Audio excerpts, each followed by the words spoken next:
Hi there, welcome to my views and news. Three news stories for you. Before that, an announcement. Uh, a viewer got in touch with me. He said, Sajid, why don't you do a live stream tonight? Because tonight, 2nd of April, is the day when Ethiopian PM took office 7 years ago. You did a video on that, but you need to have a live chat today so that people can express their views to about the last 7 years. Great idea. Let's people should express their views. I'll do a live chat at the usual time tonight, 1800 GMT. I'll be here with the live chat to take your questions and comments. Let's make it informative. Let's not just criticize or appreciate the government, the Prime Minister. Let's talk logically with reasons, with arguments, with facts. Looking forward to see you at 1800 GMT after around 6 hours from now. There was three news stories. Firstly, is Jawar desperately trying to form an alliance with TPLF? Is he trying to create divisions between TPLF and federal government? Or is he telling the truth but late? Secondly, thousands of new recruits have started their military training in Eritrea. Lastly, viewers, everyone, stock markets, countries are waiting for Donald Trump's tariff liberation day. After a few hours, Trump government will announce new tariffs. Let's start with this news story, viewers. Donald Trump has been imposing tariffs since he took office on other countries. By the way, US says the US it imposes less tariffs on imports than other countries. Generally, I'm talking about the amount imposed by US authorities. Now, Trump government wants to raise tariffs on imports, and he took action. He imposed tariffs, but now he has announced to impose large-scale tariffs on several countries of the world. After a few hours, announcement will be made. Stock markets waiting, going down. Investors waiting, countries waiting for the new announcement by Trump government. By the way, Trump, it seems, is uniting his rivals. South Korea, Japan, China were not allies in the past. They've been US allies. South Korea, US ally. Japan, US ally, not China. But now they're joining hands to counter tariffs being imposed by US government. Same could happen in South America, maybe in Europe as well. So is Trump uniting the world against the US? Because he is targeting almost everyone. It's not that he is trying to differentiate between friends and rivals. His policies, his tariffs are targeting several countries. Let's see. Let's wait for today's announcement by Trump government about tariffs. Which sector will be affected? Which country will be affected? That remains to be seen. Secondly, about Eritrea, where thousands of new recruits have started their military training. The training kicked off yesterday. 37th batch of Sawa recruits kicked off their training at Sawa Military Training Center on Tuesday. Thousands of recruits who are basically students, female and male, are at Sawa now.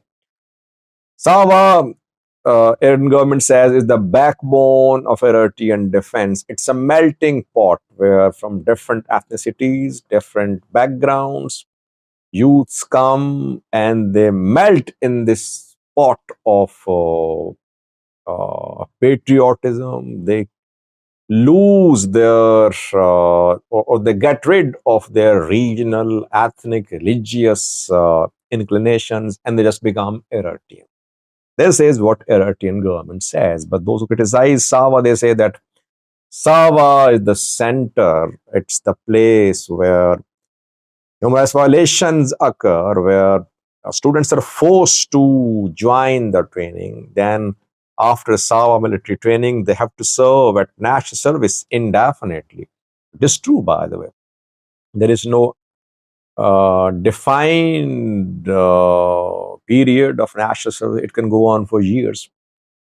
And the most important thing is that military training and studies are linked. In the final year of secondary school, in the final year of 12th grade education, students have to report at Sawa.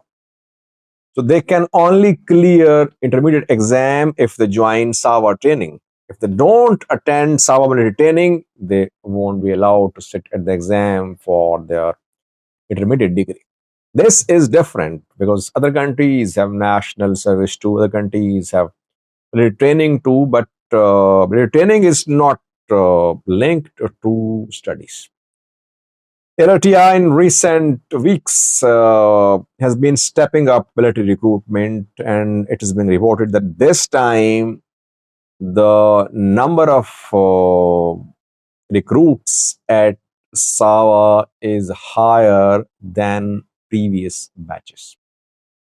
Secondly, we know that reservists are being recalled as well. They're being trained at military training centers. Those who were demobilized in the past, they're being told to report the units to. All that is happening because of rising tension between Eritrea and Ethiopia. It's very unfortunate, by the way, because after Pretoria, we were hoping that Sawa will see some relaxation. Government won't force students at Sawa. Government will put a limit on national service, but nothing happened. Rather, more recruitment, more military training, and perhaps longer national service for the youths of Eritrea. Last was, is Jawar Mohammed desperately trying to seek an alliance with TPLF? Is it trying to create division between TPLF and the federal government? Uh, Jawar, by the way, has been very positive towards Tigray since his release. And he claimed that during his imprisonment, he went on hunger strike to protest against the war on Tigray. And after his release, too, we saw statements from Jawar calling for solution, calling for dialogue. He's in support of dialogue with Eritrea as well. In an interview 2 days ago, he mentioned some alarming things about TPLF Vujani. He said when Hachalo was murdered, iconic Oromo singer, he was contacted by Ethiopian government, Prosperity Party government, PM Abiy's government, and he was told to say that Vujani were involved in the assassination of Hachalo.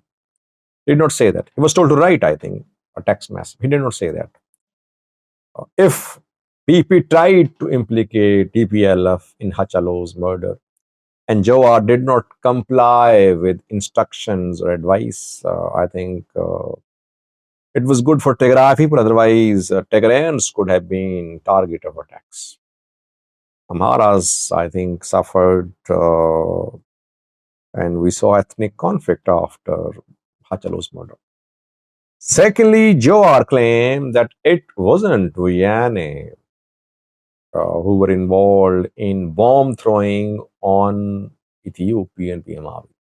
PM Abiy came under attack. An assassination attempt happened on his life after he took office. And it was blamed on elements backed by TPLF. But Jawar is giving the clean chit to TPLF. The TPLF was not involved. He's basically saying that after PM Abiy took office, he actually tried to blame TPLF for whatever happened in Ethiopia. He actually wanted to prove that TPLF was spoiler. It was undermining peace. It was against peace in Ethiopia. Will these statements lead to reconciliation between Jawar and TPLF? The two have not been on good terms, by the way. But now Jawar wants an alliance, I think. Alliance involving TPLF, groups in Oromia, groups in Amhara, maybe from the north, Eritrea as well. If such an alliance is formed and Jawar supports it, Ola supports it, ONLF supports it, that could be a real challenge for PM Abiy's government. We have not seen any real engagement between Jawar and TPLF so far. But I think we will see the way he has been appearing on pro Tigray news outlets. But I think soon you'll see some sort of engagement between the two sides. Jawar was planning to organize a political conference in the US. He was inviting someone on his behalf, contacted opposition politicians, some Eritreans too, but that plan did not materialize. Either he just lost interest in it or he's working on it. He is the one, by the way, who can create a type of upheaval in Oromia. And if he manages to find allies in Ethiopia, he could pave the way for the start of some street movement in Ethiopia if he is willing to return to the country. Thanks for watching.